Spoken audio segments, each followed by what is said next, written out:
Assalamualaikum warahmatullahi wabarakatuh. Selamat siang adik-adik. Apa kabar adik-adik hari ini? Semoga adik-adik selalu dalam kondisi sehat walafiat ya, dan harus tetap semangat. Oke, sebelum kakak mulai, izinkan terlebih dahulu kakak memperkenalkan diri ya. Karena kan ada pepatah yang bilang, kalau tak kenal maka tak sayang. Nama kakak Diah Sukoningsih, panggil saja Kak Diah. Kakak ini adalah seorang perawat yang bekerja di Puskesmas Wonosari, Bondowoso. Baik adik-adik, untuk mempersingkat waktu, kakak akan memberikan sedikit materi tentang bagaimana kita ber-PHBS di sekolah. Oh ya, sebelumnya Kak Diah lupa, Kak Diah mau mengucapkan selamat dulu kepada adik-adik. Selamat dan sukses ya, karena sudah diterima dan sudah menjadi siswa dan siswi SMP IT Bina Insan Cemerlang Bondowoso. Semoga selama belajar nanti, selama 3 tahun, adik-adik diberi kemudahan ya, dan diberikan kelancaran dalam menjalani proses belajar. Sehingga apa yang diharapkan adik-adik dan keluarga nanti, yaitu menjadi siswa yang bertakwa, yang sehat, cerdas, dan berprestasi akan segera terwujud. Baik, amin ya robbal alamin. Adik-adik harus semangat ya, karena kan ada hadis riwayat Muslim yang menyebutkan bahwa Rasulullah Shallallahu Alaihi Wasallam bersabda, semangatlah dalam hal yang bermanfaat untukmu, minta tolonglah pada Allah dan jangan malas. Ayo semangat ya. Oke. Nah, sebelum kakak menjelaskan tentang PHBS, kakak akan memperkenalkan terlebih dahulu kepada adik-adik tentang UKS. Saya rasa adik-adik juga sudah sering mendengar UKS dan mungkin sudah banyak yang tahu ya tentang UKS. Nah, UKS ini singkatan dari Usaha Kesehatan Sekolah.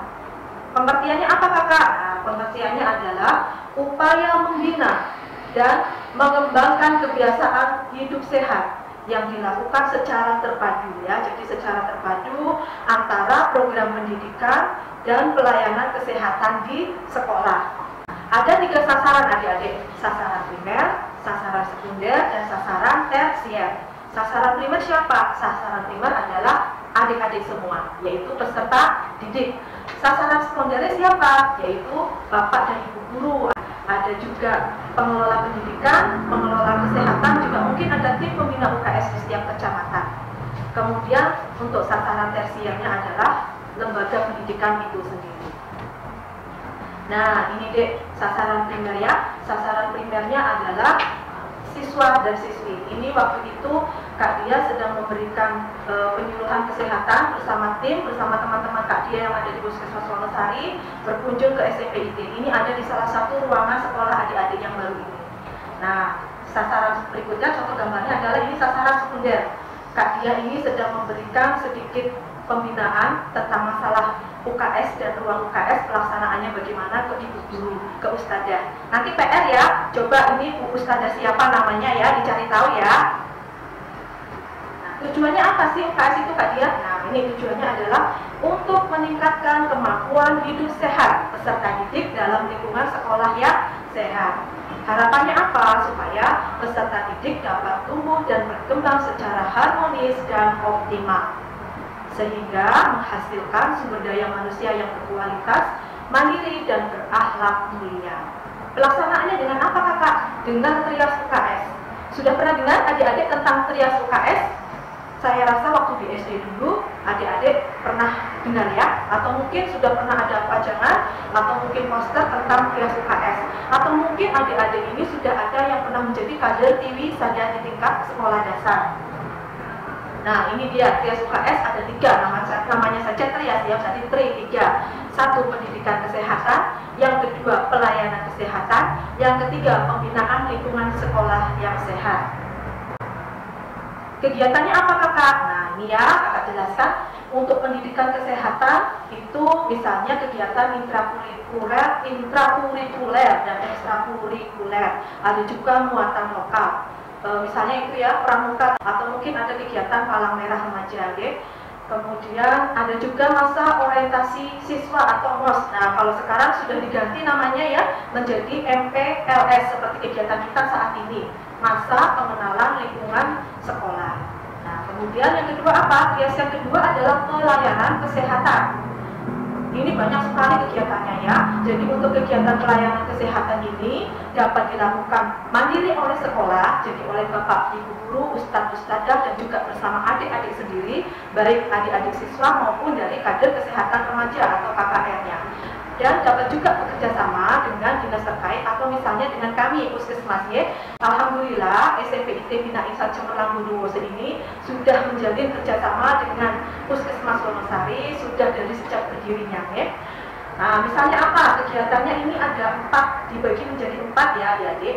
Kegiatan promotif yaitu misalnya penyuluhan kesehatan. Nah, penyuluhan kesehatan ini biasanya kami lakukan secara rutin atau mungkin bisa saja dilakukan secara insidental. Misalnya secara insidental misalnya dari pihak sekolah menginginkan kami mengisi materi yang sedang tren atau sedang in misalnya, atau saat ini juga termasuk dalam kegiatan promotif penyuluhan kesehatan, yaitu mengisi materi tentang kesehatan di acara MPLS ya. Kemudian untuk kegiatan preventif misalnya apa? Misalnya 1 BIAS, Bina imunisasi anak sekolah ya. Kemudian ada kegiatan penjaringan kesehatan. Apa itu penjaringan? Nah, penjaringan kesehatan itu biasanya kami lakukan, kami dari Puskesmas itu akan datang berkunjung ke sekolah adik-adik. Kami akan memeriksa kesehatan adik-adik dari ujung rambut sampai dengan ujung kaki ya. Kami cek, kami akan berbentuk tim ke sana, kami cek semuanya. Nah, ini penjaringan kesehatan ini dilakukan kepada adik-adik siswa-siswi yang baru pertama kali masuk, jadi siswa-siswi baru. Nah, biasanya kami akan berkunjung itu di awal tahun ajaran sekitar bulan Juli, Agustus. Nah, karena sekarang ini sedang masa COVID ya, COVID-19, jadi mungkin acara penjaringannya akan kami tunda. Tapi nggak usah khawatir, nanti begitu adik-adik masuk ke sekolah sudah mulai aktif, Bondowoso sudah dinyatakan menjadi zona hijau, kami akan segera berkunjung kepada adik-adik untuk melakukan pemeriksaan kesehatan. Kemudian ada juga kegiatan pemeriksaan berkala. Apalagi itu Kak? Nah, kalau pemeriksaan berkala itu dilakukan setiap tahun. Kami juga datang kepada kakak-kakak kelas adik-adik. Jadi yang kelas 7, kelas 8 dan kelas 9 kami juga adakan pemeriksaan. Pemeriksaannya sama. Okay? Kemudian ada pemberian tablet FE Rematri. Tablet FE Rematri. Rematri itu singkatan dari remaja putri.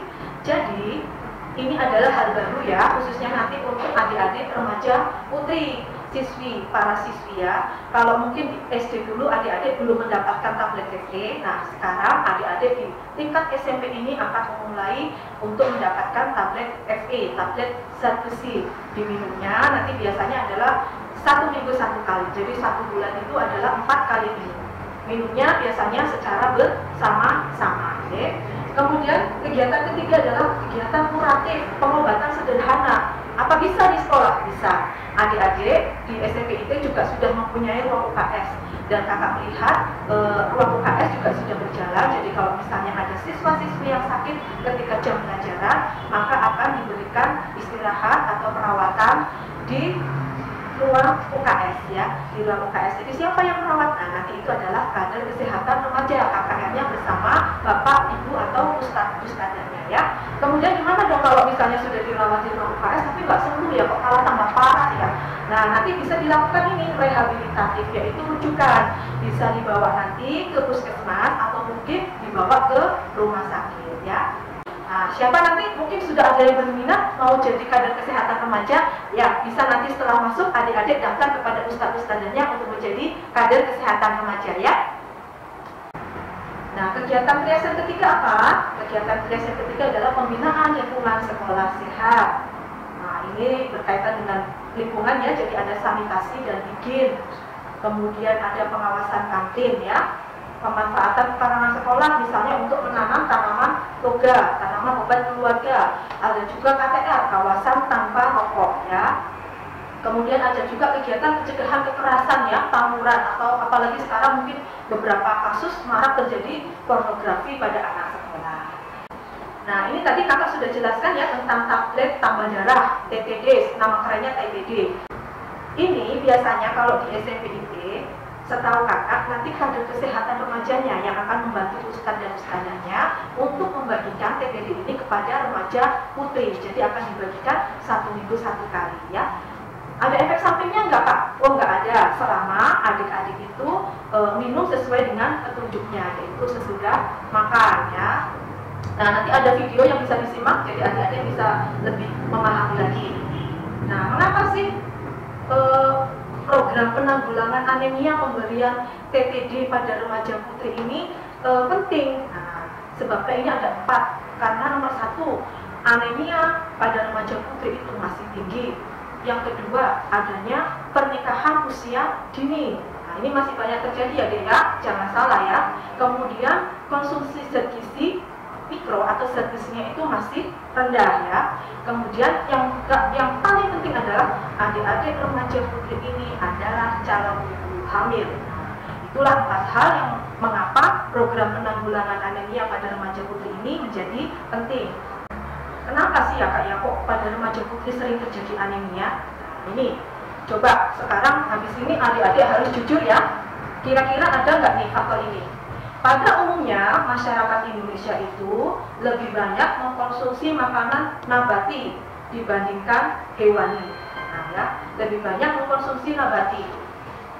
Karena mungkin ada faktor ekonomi ya, lebih banyak sayur-sayurannya dibandingkan dengan yang hewani. Yang kedua, nah, siapa adik-adik perempuan yang di sini yang suka masih kepengen diet, pengen langsing, padahal badannya itu sudah bagus, sudah proporsional, tapi merasa masih gemuk, masih pengen langsing aja. Terus pada akhirnya dia itu jadi pilih-pilih makanan, nggak mau lagi apa ini makan sesuai dengan porsi atau kebutuhannya. Nah, itu juga bahaya ya, nanti soalnya bisa menyebabkan anemia ya. Nah, kemudian kebutuhan zat besi ini, adik-adik kan sekarang dalam masa pertumbuhan ya, jadi membutuhkan zat besi ini yang lebih banyak dari biasanya ya, karena pertumbuhannya akan menjadi lebih cepat pada usia 6-18 tahun. Kemudian adik-adik remaja putri ini juga mengalami haid atau menstruasi setiap bulannya, sehingga itu butuh zat besi 2 kali lebih banyak daripada yang cowok, daripada yang laki-laki. Nah, makanya kenapa adik-adik remaja putri ini cenderung bisa menderita anemia daripada yang cowok. Nah, kemudian ada lagi nih penyakit kecacingan. Nah, penyakit kecacingan ini bisa diobati adik ya. Nanti kalau dulu biasanya adik-adik di tingkat SD mendapatkan obat cacing 1 tahun 2 kali. Masih ingat adik? Ya, 1 tahun dulu 2 kali di tingkat SD dari kelas 1 SD sampai dengan kelas 6 SD. Bulan apa? Ada yang masih ingat? Ayo. Ya, bulan Februari dan bulan Agustus ya. Jadi 2 kali dalam setahun adik-adik di tingkat SD diberi obat cacing. Nah, biar nggak ngantuk, biar nggak capek, biar dia ngomong terus. Nah, sekarang adik-adik simak videonya ya. Nah, ini tadi yang Kak Dia bilang di awal, ada video tentang pemberian tablet tambah darah pada remaja putri. Disimak ya. Yang cowok juga harus nyimak ini juga penting juga pengetahuan ini untuk para remaja yang putra. Simak baik-baik ya.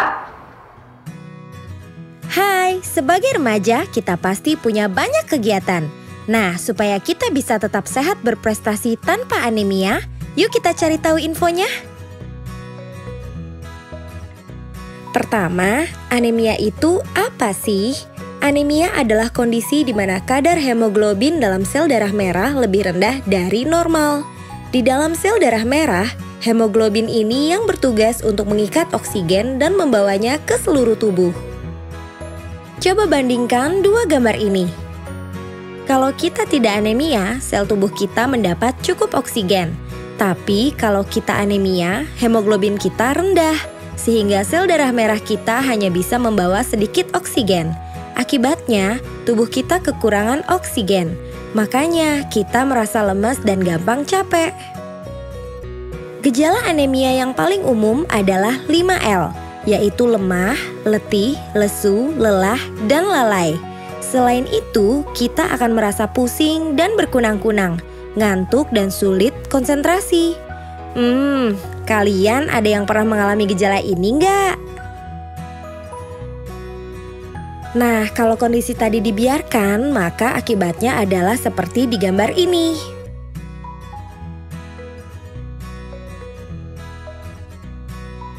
Ada 3 faktor penyebab anemia.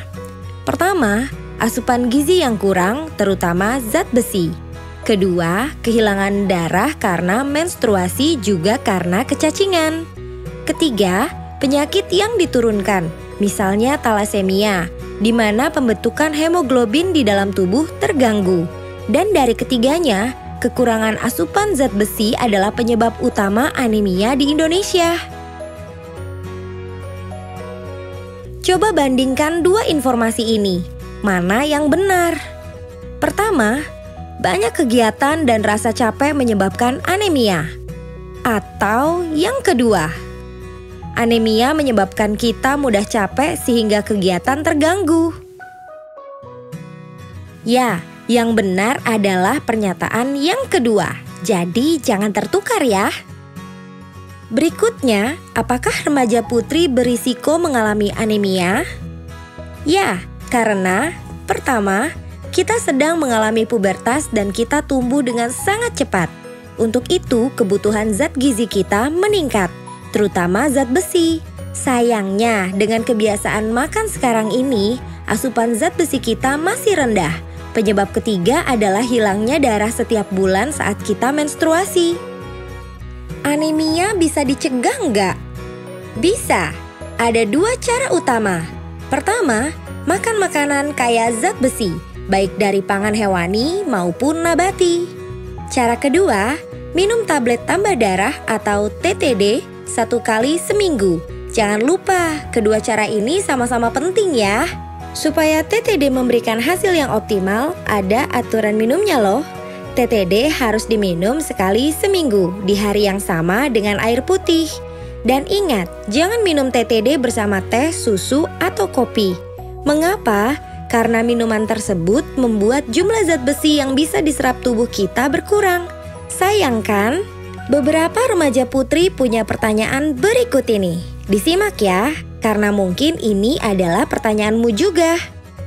Kita perlu ikut tes anemia dulu nggak sih sebelum minum TTD? Jawabannya tidak. Anemia di tahap awal seringkali nggak menunjukkan gejala. Dan ingat ya, salah satu tujuan utama TTD adalah untuk mencegah anemia. Jadi jangan nunggu sampai muncul gejala. Pertanyaan berikutnya, TTD bisa bikin tekanan darah naik nggak? Jawabannya tidak. TTD itu utamanya untuk mencegah anemia, dan anemia berbeda dengan tekanan darah rendah. Ini bedanya. Jadi, walaupun gejalanya mirip, sekali lagi anemia itu beda dengan tekanan darah rendah. Nah, ada juga yang bertanya, apakah minum TTD membuat kita merasa sakit saat mens atau mengeluarkan lebih banyak darah saat mens? Jawabannya, tidak. Justru kita perlu TTD untuk mengganti darah yang hilang itu. Kita mungkin juga ingin tahu, aman gak sih kalau TTD diminum secara rutin? Jawabannya adalah aman. Tubuh kita akan mengatur secara otomatis beberapa jumlah zat besi yang diserap. Zat besi yang berlebih akan dikeluarkan dari tubuh melalui tinja atau kotoran. Gak akan numpuk di badan kita, jadi jangan khawatir, aman kok. Nah, ini juga sering banget ditanya, minum TTD bikin mual nggak? Jawabannya adalah iya, tapi nggak pada semua orang. Untuk mengurangi mual, minumlah TTD setelah makan. Selain itu, sisa zat besi yang dikeluarkan melalui kotoran kadang membuat kotoran kita berwarna kehitaman. Jangan khawatir ya, semua itu normal dan lama-kelamaan akan hilang sendiri. Karena belum terbiasa, kita milih untuk makan sayur yang banyak daripada minum TTD. Cukup nggak untuk mencegah anemia? Jawabannya adalah tidak. Zat besi yang ada di sayur diserap dalam jumlah sedikit. Jadi yang benar adalah makan sayur ditambah protein hewani ditambah TTD. Seperti yang disebutkan di awal, kecacingan dapat menyebabkan anemia. Jadi jangan lupa menjaga kebersihan diri dan minum obat cacing ya. Jadi, yuk bersama kita cegah anemia untuk menjadi remaja sehat berprestasi tanpa anemia.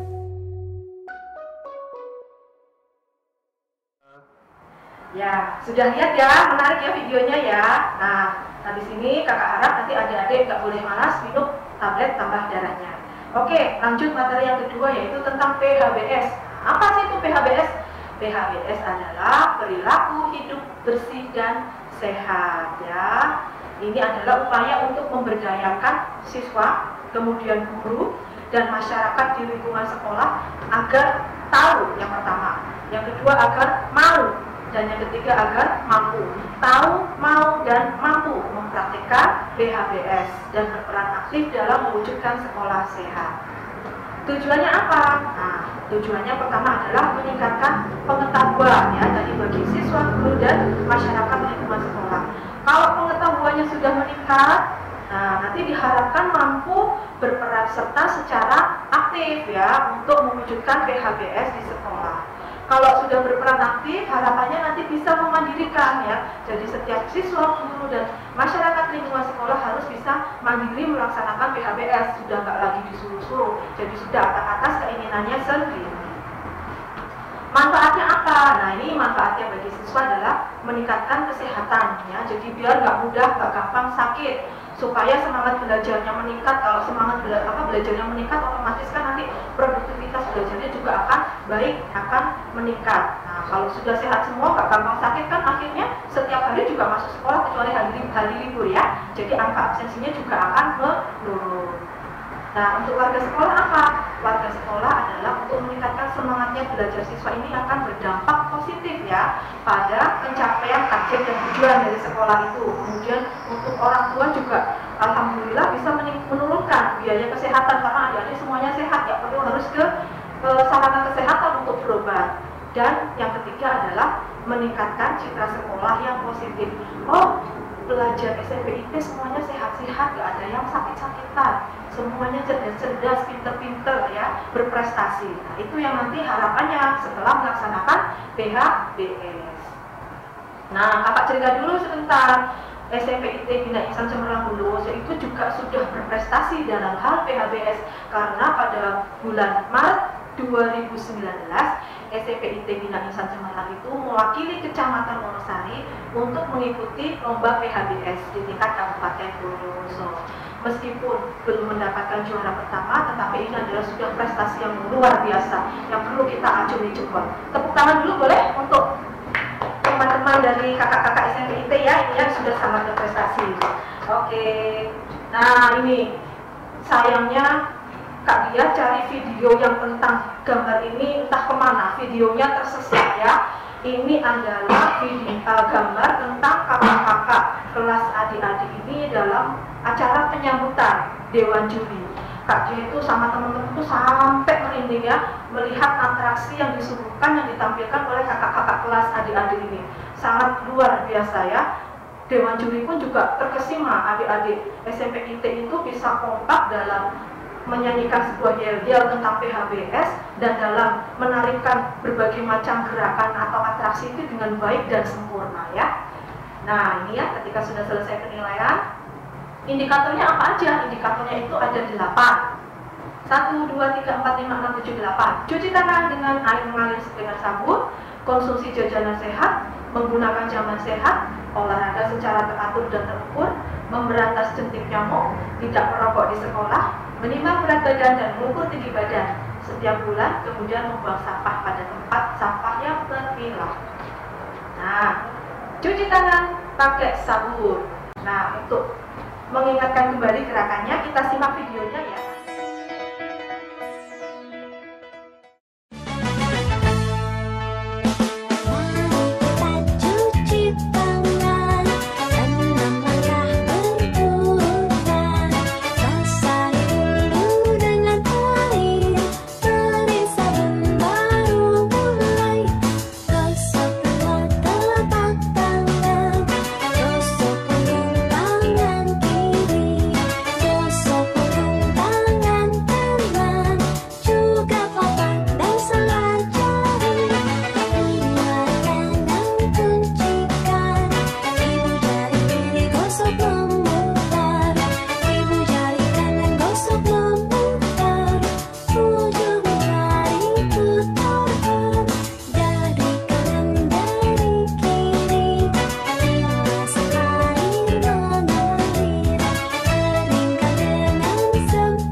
Sudah bisa ya nanti diterapkan, dihafalkan dan diterapkan ya.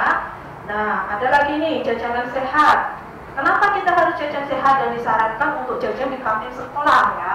Karena kalau jajan di kantin sekolah itu sudah dijamin kebersihannya, makanannya pun bergizi ya. Ini adalah contoh gambar kantin di sekolah adik-adik di SMP IT. Kami itu sudah melaksanakan pembinaan dan kami melaksanakannya itu apa ya maksudnya? Kami sudah betul-betul tahu bahwa ustadz-ustadzah di SMP IT itu sangat protek ya, sangat perhatian tentang menu-menu yang disajikan di kantin sekolah adik-adik. Jadi kantin sekolah adik-adik ini menyediakan makanan-makanan yang memang bergizi, kemudian bervariasi, menggunakan bahan lokal, bersih dan pasti dijamin sehat ya. Jadi kalau misalnya adik-adik tidak membawa bekal di rumah, nanti bisa jajan di kantin sekolah ya. Kakak tidak menyarankan adik-adik jajan di luar kantin sekolah karena nanti biasanya makanan di luar kantin sekolah itu tidak bebas 5P ya, tidak bebas dari bahan pengawet, perasa, pemenyal, apalagi yang kakak lupa ya. Nah itu. Nah kemudian kantin sekolah adik-adik yang ada di SMP itu juga bersih dan sehat dan selalu diawasi oleh guru. Kemudian di komite sekolah juga selalu diawasi. Demikian juga dari pihak puskesmas juga ikut mengawasi. Jamban lagi ya. Jamban alangkah lebih baiknya terpisah antara yang putra dan yang putri di sekolah adik-adik. Kakaknya juga sudah terpisah antara yang putra dan putri dan itu juga sudah memenuhi standarnya 1 jamban untuk 3 siswa. Nah ini juga harus rajin dibersihkan ya Dek ya. Jangan sampai nanti toiletnya ini menjadi toilet yang angker, yang serem. Karena apa? Karena toiletnya kumuh, kemudian udah ada di pojokan, kemudian nggak pernah dibersihkan, jadi kesannya serem. Apalagi tambah mungkin lampunya mati nggak dibetulin. Nah, akhirnya adik-adik menjadi malas atau mungkin menahan untuk buang air kecil dan air besar. Padahal itu nggak bagus untuk kesehatan kalau menahan buang air besar atau buang air kecil ya. Jadi gunakan jamban dan bersihkan secara teratur. Kemudian adik-adik juga harus rajin berolahraga. Nah, apalagi di era pandemi COVID-19 ini kesempatan adik-adik berolahraga semakin luas ya. Mungkin adik-adik sekarang sering banyak melihat ya warga masyarakat banyak yang punya sepeda baru ya, karena sekarang punya waktu luang untuk lebih banyak melakukan olahraga. Nah, kakak harap adik-adik juga lebih rajin lagi olahraga. Terus ada yang bilang, kakak saya itu sudah bantu ibu menyapu kak, kakak saya itu sudah bantu ibu cuci baju, itu kan juga termasuk olahraga. Beda ya, beda itu termasuk adalah golongan aktivitas fisik, itu bukan golongan yang termasuk olahraga. Perbedaannya apa sih? Nah, kalau aktivitas fisik itu gerakan yang melibatkan kontraksi otot, jadi semua pekerjaan yang melibatkan kontraksi otot itu termasuk aktivitas fisik. Tadi contohnya tadi yang pekerjaan rumah tangga, mungkin menyapu, mengepel, bersebut. Nah, kalau olahraga itu bentuk aktivitas fisik yang spesifik ya, jadi spesifik atau terencana dan terarah dilakukan dengan tujuan untuk memperoleh kebugaran dan manfaat kesehatan lainnya. Jadi beda ya dari niatannya, dari semangatnya, dari bentuk aktivitas fisiknya, dari intensitas gerakannya itu sudah berbeda. Jadi adik-adik harus bisa membedakan mana yang termasuk golongan aktivitas fisik, mana yang termasuk golongan olahraga. Kemudian harus rajin juga nih berantas jentik dengan 3M. Sekarang ditambah ya menjadi 3M+. Nah, plusnya apa? Plusnya adalah memelihara ikan memakan jentik nyamuk, pakai obat nyamuk, baik mungkin lotion atau mungkin semprot ya, atau mungkin elektrik, memasang kawat kasa pada jendela dan ventilasi, kemudian gotong royong membersihkan lingkungan, kemudian jangan lupa periksa tempat-tempat penampungan air. Mungkin adik-adik di bak mandinya, mungkin di vas bunganya ada bunga hidup pakai air. Nah, itu dicek harus rajin diganti. Dan yang mungkin sering terabaikan adalah tempat penampungan air galon ya. Mungkin biasanya itu sering terabaikan ya. Kemudian jangan suka meletakkan atau mencantolkan pakaian yang sudah dipakai. Biasanya kan ada yang suka tuh, aduh sayang baru dipakai setengah jam, cantolin bajunya ya di gantungan. Jangan suka ya, karena itu akan menjadi tempat sarang nyamuk. Lebih baik dilipat yang rapi, dimasukkan dalam wadah yang tertutup. Karena aroma keringat adik-adik itu juga mengundang nyamuk untuk hinggap di baju itu ya. Kemudian berikan larvasida, jadi pemberian bubuk ABT pada penampungan air yang sudah dikuras. Kemudian perbaiki kalau misalnya ada saluran atau talang air yang tidak lancar, tolong diperbaiki. Dan tanamlah tanaman pengusir nyamuk. Misalnya apa? Misalnya serai. Ya, ada tahu serai? Bumbu dapur yang seperti rumput panjang-panjang. Nah, serai itu dapat mengusir nyamuk aromanya, bisa juga mungkin lavender bunganya yang ungu kecil-kecil. Nah, ini yang penting juga nih, katakan tidak pada rokok ya. Nah, betul sudah tidak merokok, tapi adik-adik kan tahu ya ada perokok aktif dan ada perokok pasif ya. Ada perokok aktif dan perokok pasif. Adik-adik betul sudah tidak menghisap rokok, tetapi misalnya adik-adik duduk dekat-dekat pada orang yang sedang merokok. Nah, itu adik-adik termasuk perokok pasif karena nanti bahayanya sama dengan yang menghisap rokok. Ini timbang badan ke dalam dan tinggi badan secara teratur. Kalau standarnya itu dilakukan setiap bulan. Monggo kalau misalnya adik-adik KKR mampu bisa dilaksanakan setiap bulan. Tetapi kalau misalnya tidak, bolehlah 2 bulan atau 3 bulan sekali adik-adik KKR ini bisa melakukan pengukuran tinggi badan dan berat badan. Jadi nanti nggak perlu khawatir lagi. Mungkin ini terutama untuk remaja putri ya, yang kayaknya sudah kegemukan ya. Ternyata setelah diukur tinggi badan dan berat badannya, diukur, dimasukkan ke dalam rumus MT, ternyata masih normal. Nah, jadi nggak perlu khawatir untuk cepat-cepat diet lagi ya. Kemudian buang sampah secara terpilah. Ada 3 macam ya ini ya, tempat sampahnya harus tahu. Ada sampah organik, anorganik, dan limbah berbahaya B3 ya. Saya rasa adik-adik juga sudah jelas ya, paham. Nah, sampai sini sudah ngantuk, sudah bosan, sudah jenuh, jangan dulu ya. Kurang 1 materi. Ini yang paling penting ya. Nah, paling penting untuk saat ini untuk adik-adik adalah supaya adik-adik menjadi pelajar sehat dan tangguh dari COVID-19.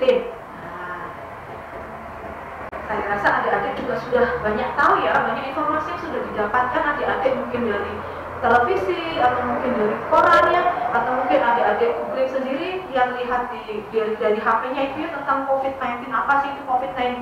Kenapa sih kita harus belajar jarak jauh seperti ini? Kenapa sih harus pakai masker? Kenapa sih harus jaga jarak kalau duduk, jangan sering keluar rumah, kenapa harus cuci tangan? Saya rasa adik-adik juga sudah banyak paham ya, sudah banyak informasi yang didapatkan. Kak Dia ini hanya mengulas saja untuk merefresh kembali ya, supaya adik-adik ini bisa lebih aware lagi, lebih waspada lagi terkait nanti PHBS yang barusan kakak jelaskan ini adalah terkait dengan supaya adik-adik menjadi sehat dan tangguh terhadap COVID-19 ya, karena PHBS ini penting sekali untuk masa-masa sekarang ini.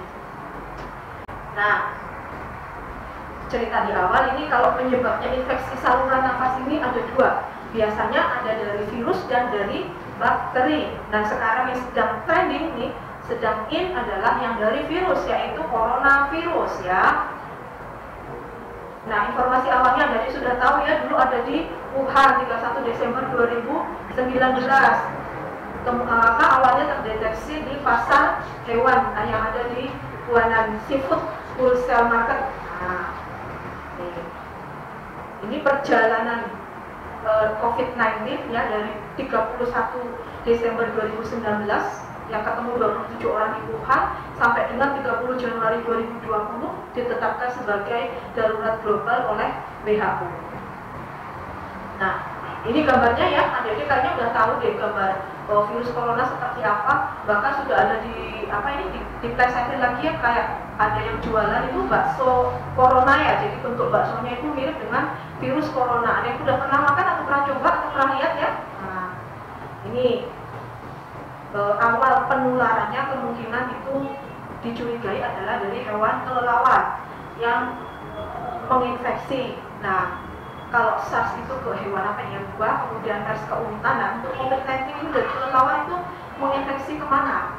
Menularkan kemana? Kok pada akhirnya bisa menularkan kepada manusia? Ini yang masih belum teridentifikasi hingga saat ini, yang masih terus dikembangkan, diteliti oleh para ahli.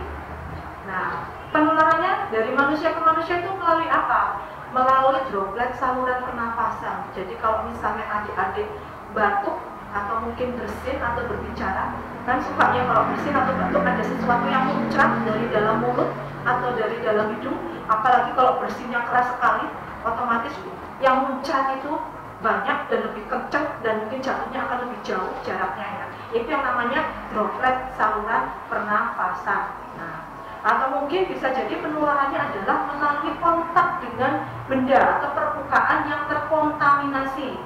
Nah, misalnya tadi penderita COVID-19 tidak pakai masker, kemudian dia bersin, jadi dropletnya mungkin jatuh di meja, kebetulan ada orang lain lagi yang menyentuh meja itu kemudian mengusap daerah wajah, nah itu bisa kemungkinan menjadi tertular.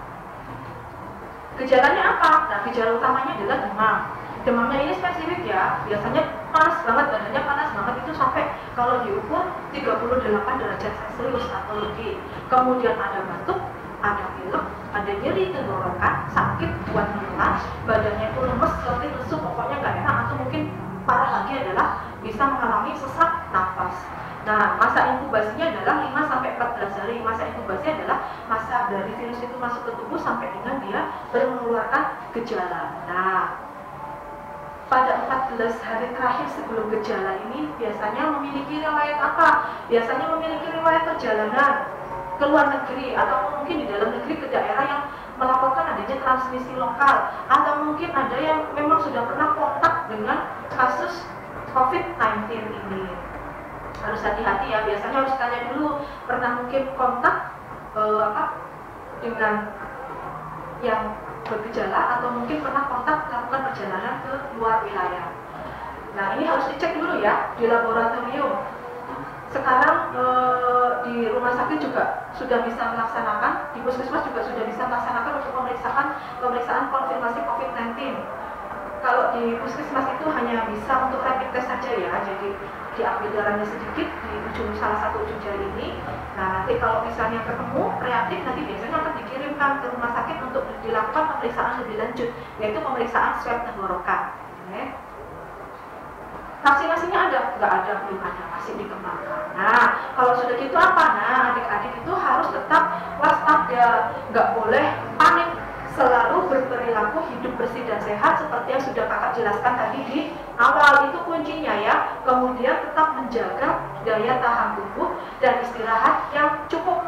Kemudian kalau badan terasa sakit, terasa nggak enak, harus cepat untuk periksa ke sarana kesehatan terdekat. Jadi harus jaga diri dan keluarga ini dengan PHBS dan Germas, Gerakan Masyarakat Hidup Sehat. Dengan apa? Satu, kalau Germas itu intinya hampir sama ya dengan PHBS. Makan makanan gizi yang seimbang, kemudian rajin olahraga dan cukup istirahat, jaga kebersihan lingkungan, tidak merokok, cuci tangan pakai sabun, gunakan masker, jangan bila ada keluhan segera ke fasilitas kesehatan, makan makanan yang dimasak dengan sempurna, dan nggak boleh makan daging dari hewan yang berpotensi menularkan penyakit. Jangan lupa minum air putih ya. Kemudian yang nggak kalah penting adalah berdoa. Nah, untuk makanan gizi yang diperlukan apa ini? Misalnya dari vitamin A ya, penting ini vitamin A, bisa dari wortel, brokoli, bayam, ikan, kemudian kuning telur. Vitamin E misalnya apa? Kacang-kacangan, sayuran hijau. Kemudian dari vitamin C, buah-buahan banyak sekali ya yang mengandung buah-buahan, jambu biji, tomat, ya jeruk, pepaya, stroberi. Kemudian dari zinc juga nggak kalah pentingnya, yaitu dari seafood, ikan-ikan laut. Kemudian daging sapi, hati ayam, telur, dan keju. Ini adalah sumber-sumber vitamin atau sumber-sumber bahan makanan yang dapat meningkatkan daya tahan tubuh adik-adik dalam menghadapi pandemi COVID-19 ini ya. Kakak tanya, apakah makanan yang dikonsumsi adik-adik sudah bervariasi? Sudah nggak pilih-pilih makanan? Semoga sudah ya, supaya daya tahan tubuh adik-adik tetap bagus dan kuat. Nah, sekarang kalau keluar rumah juga wajib hukumnya menggunakan masker ya. Kalau adik-adik punya masker yang dipakai seperti oleh tenaga kesehatan, silahkan digunakan. Tetapi itu pun juga sekali pakai ya. Kalau adik-adik tidak punya masker yang seperti tenaga kesehatan, adik-adik juga boleh menggunakan masker kain. Ya. Kenapa sih harus pakai masker sekarang? Kadang kita kalau mau masuk ke suatu layanan pabrik misalnya, atau mungkin ke Indomaret aja udah ada tulisannya, kawasan wajib pakai masker, nggak pakai masker nggak boleh masuk ya. Nah, ini adalah usaha kita untuk menyelamatkan diri sendiri dan orang lain ya, untuk mencegah penularan virus. Nah, boleh nggak? Boleh tadi ya kalau pakai masker kain, tapi kalau untuk masker kain ini juga harus diperhatikan. Nggak boleh pakai masker kain yang hanya satu lapis, upayakan pakai masker kain yang 3 lapis. Kalau misalnya tidak 3 lapis, hanya tersedia mungkin di toko itu 2 lapis, tidak apa-apa, tambahkan tisu ya. Nah, untuk masker kain ini juga harus sering dicuci ya, paling tidak 4 jam pemakaian itu adik-adik harus sering ganti, harus sudah ganti lagi. Jadi adik-adik harus punya banyak cadangan atau stok untuk masker kain ini supaya penggunaan masker kain ini lebih efektif. Jadi nanti kalau misalnya adik-adik sudah mulai bersekolah aktif lagi, upayakan membawa masker tidak hanya yang dipakai saja, tetapi yang disimpan di dalam tas juga ada. Setelah 4 jam adik-adik sudah harus mengganti maskernya ya. Nah, ini cara menggunakannya ya, juga ada ketentuannya. Harus cuci tangan dulu tadi ya, CTPS, cuci tangan pakai sabun dan air mengalir. Sudah bersih, sudah dikeringkan, pakai masker. Sebelum pakai, pastikan dulu maskernya nggak ada yang bolong-bolong ya. Dan masker itu harus rapat ya, menutup. Kemudian nggak boleh menyentuh masker di bagian depan. Jadi, kakak mohon maaf ya, kakak tidak membawa masker saat ini. Jadi masker itu pakainya adalah dari samping seperti ini ya. Jangan sentuh bagian depannya, bagian depan nggak boleh disentuh ya. Dari samping dipakai seperti ini. Oke? Nah, kalau sudah, nah ini kan disarankan ya, disarankan memiliki paling nggak 3 masker ya. Karena tadi setiap 4 jam itu sudah harus ganti. Yang sudah dipakai itu juga harus dimasukkan dalam kantong plastik sebelum adik-adik pulang. Jadi nggak boleh yang sudah dipakai itu langsung dimasukkan ke tas, itu nggak boleh. Masukkan ke kantong plastik atau masukkan dibungkus dengan kertas, masukkan tas nanti sampai rumah dicuci. Jadi tidak boleh yang sudah dipakai terkontaminasi ya, itu langsung asal-asalan masukkan ke tas, nggak boleh, karena nanti itu bisa mengkontaminasi barang-barang yang lainnya. Cara cucinya juga ada aturannya ya, nggak boleh sembarangan. Nah, dengan deterjen atau pemutih, kalau merek yang terkenal biasanya Vaseline ya. Nah, ini nanti pakai Vaseline, direndam dulu selama 10 menit. Setelah 10 menit itu baru dikucek lembut, jadi nggak boleh masuk mesin cuci ya, dikucek aja secara lembut. Supaya apa? Supaya pori-pori dari masker kainnya itu nggak cepet rusak ya. Nah, setelah itu bilas dengan air mengalir, baru nggak boleh diperes kenceng-kenceng juga ya, cukup ditepuk-tepukkan saja ya, ditepuk-tepukkan pada handuk yang bersih atau yang kering, baru dijemur.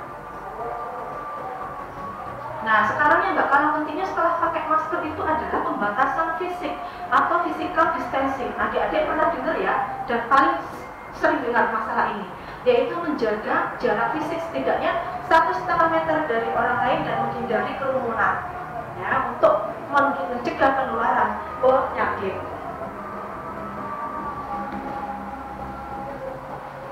Caranya apa tadi ya? Hindari berkerumun, tidak berjabat tangan, jaga jarak minimal 1,5 meter.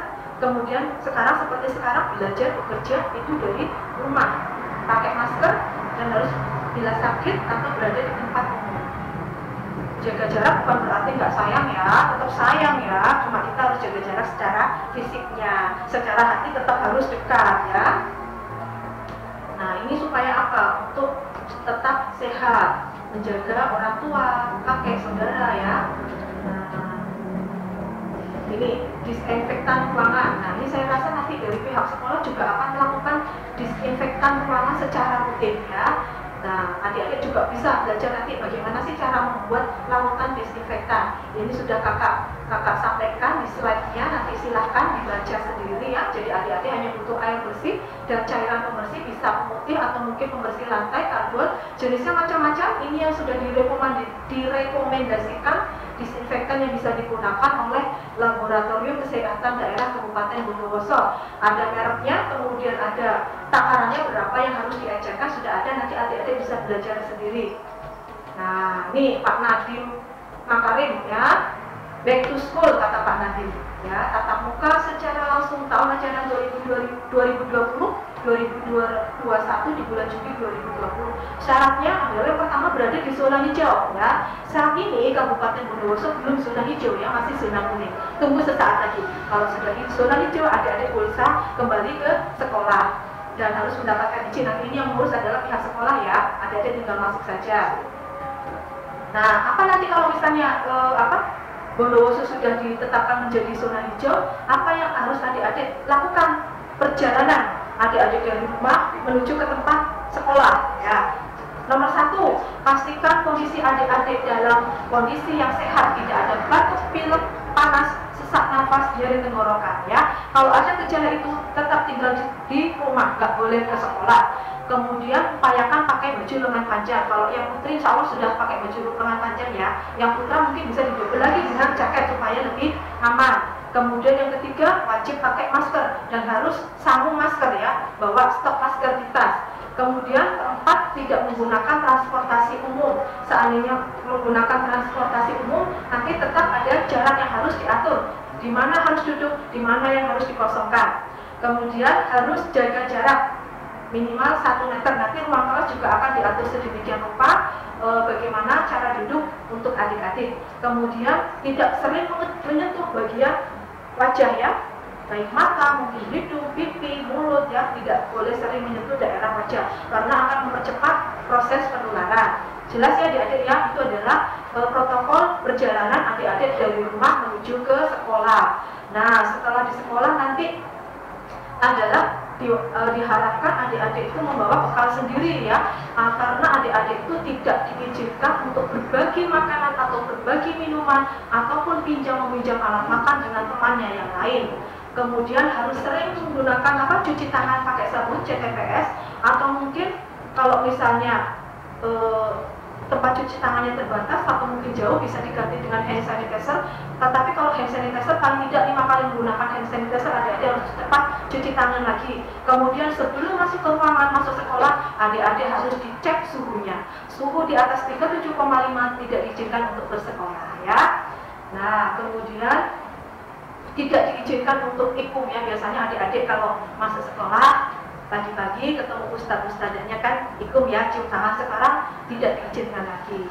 Ada penggantinya ya untuk bersalaman. Nah ini dia alternatif jabat tangan dengan mengaturkan tangan gini boleh, atau mungkin saling berhadapan menundukkan badan atau kepala boleh, atau mungkin dengan menempelkan tangan kanan disilakan ke dada kiri. Ini juga sudah sebagai alternatif jabat tangan. Jadi nggak ada acara salaman lagi. Kemudian kalau misalnya warga sekolah, adik-adik sudah berangkat ke sekolah, kemudian di sekolah kok tiba-tiba sakit, itu harus segera diperiksakan dan harus segera pulang untuk istirahat, tidak disarankan untuk kembali belajar ke sekolah.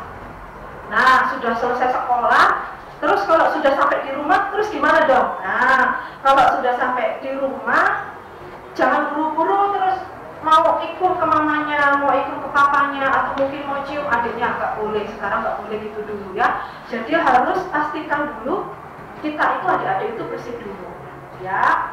Tasnya ditaruh di tempatnya, kemudian pakaiannya dilepas, harus mandi dulu ya. Pakaian yang sudah dilepas itu juga nggak boleh harus di tempat yang sembarangan, harus langsung ditaruh di tempatnya, kemudian nggak langsung ganti ya, nggak boleh dipakai lagi pakaiannya, harus mandi dulu. Nah kalau sudah mandi, sudah bersih, baru boleh ikut ke mamanya, ikut ke papanya, cium adik-adiknya ya. Nah kemudian tadi pakaian maskernya tadi sudah dicuci.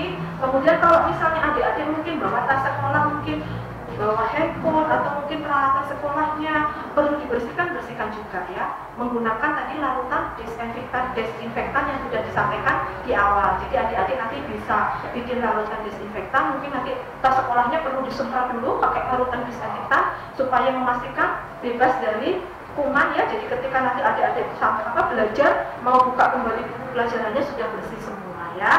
Dan yang penting itu adalah meskipun adik-adik sudah sampai di rumah, tetap terapkan PHBS, perilaku hidup bersih dan sehat. Berharap semoga coronavirus cepat berlalu dan kita bisa say goodbye. Kayaknya udah capek, sudah mulai ngantuk. Kak Diah juga sudah mulai agak pegel karena sudah duduk agak lama. Nah, Kak Diah akhiri dulu ya pertemuan kita kali ini. Kak Diah mohon maaf barangkali ada tutur kata yang kurang berkenan di hati adik-adik, atau mungkin ada penjelasan dari Kak Diah yang kurang baik, kurang sempurna. Kak Diah mohon maaf. Kita nanti sampai ketemu lagi kalau Bondowoso sudah dinyatakan menjadi zona hijau, adik-adik sudah mulai bersekolah lagi.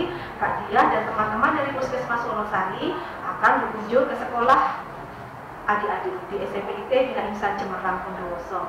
Nah, setelah Kak Diah mengucapkan salam, saya harap adik-adik semuanya berdiri ya, meskipun di rumahnya masing-masing berdiri, kita peregangan dulu supaya Tadi ya PHBS kan harus olahraga secara rutin ya, supaya aliran darahnya lancar kembali. Setelah ini, setelah peregangan, mengikuti materi berikutnya bisa lebih semangat. Oke, terima kasih. Wassalamualaikum warahmatullahi wabarakatuh.